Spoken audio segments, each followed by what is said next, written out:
একটা ঝামেলায় পড়ছি, অনেক বড় ঝামেলা। বাসায় থাকাই কঠিন হয়ে যাচ্ছে। আমার ওয়াইফ তো খালি মাইন্ড করে, কিচ্ছু করার নেই। বহুত ঝামেলায় পড়ছি।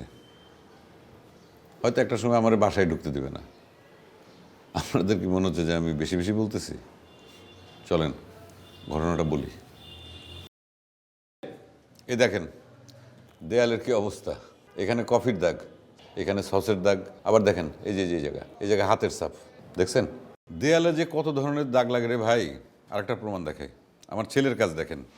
এই যে তার আর্টের খাতায় ছবি নায়িকা দেয়ালের মধ্যে ছবি আঁকে। আমার বইয়ের একটাই কথা, দেয়ালে কোনো দাগ থাকা চলবে না।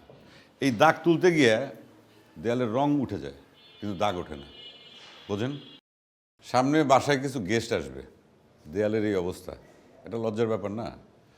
বাসাটা আমি নতুন করে রং করাইতে চাই, এখন কি রং করাবো সেটা বুঝতে পারতেছি না।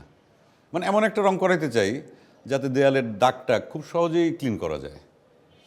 আপনারা আমাকে একটা সাজেশন দেন, কমেন্ট করেন, আমার এই বিপদ থেকে একটু উদ্ধার করেন। Thank you.